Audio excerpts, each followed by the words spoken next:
كل نفس ذائقة الموت همو نفسي أي تيجي أردنا وأبي همو ما مقرينوا إنك ميت وإنهم ميتون أي محمد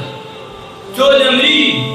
أما خواي جانة أي محمد أي بيغمران يوا همو تاندبرن وبلين با قومك وقلكات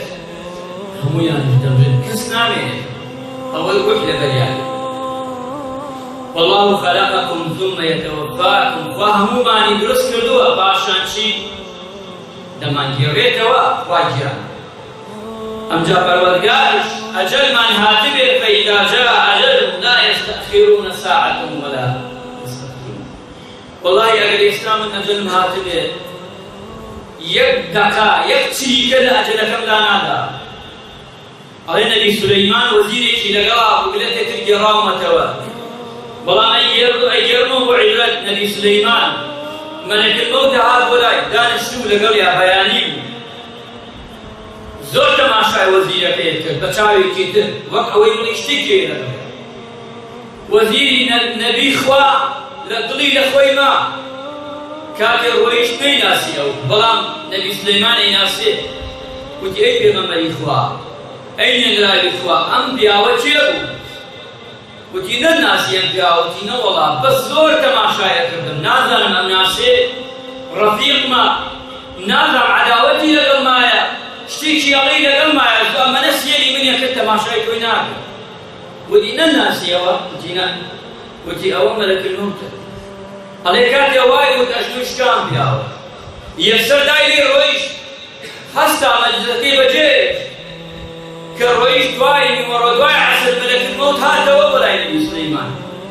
اللي برسي أي نبي خوا وسلامي بياني لقل طابلس وتي والله مشلقوا وهو جراوا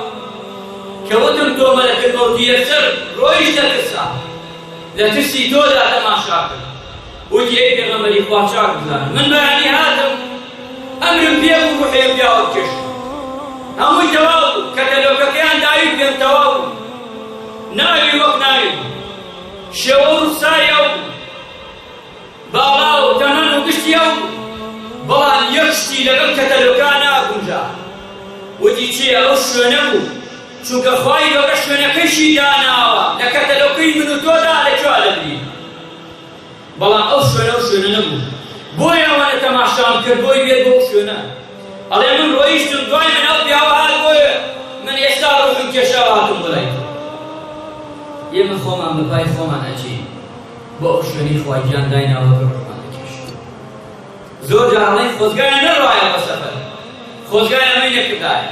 خوزقايا اگر واي كداي واو نا وانا مولي خواجان روحي لكيشي اگر وشنا بويا يما أبي داتو لكينا مردن بتايبتي أواني خلافة كار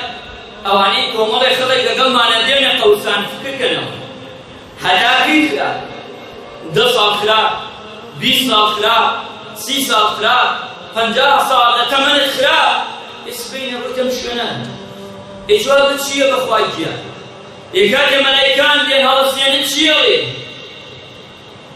أبي جواب تشيه كيف رياتك أبي أمتر واس بيني جيان شن يخوش بمدام مردنية تانية جيان همون خوشي بيوتوا مدام مردنية إسلامية بخوة تانية كاتية أروينهم أقرينه ولا إخوة بلان من بيشتو يان تو بيشي من هل أوي إيشي تانية بوي إسلامي ماذا بزاني يكون يعني أوي إسلامي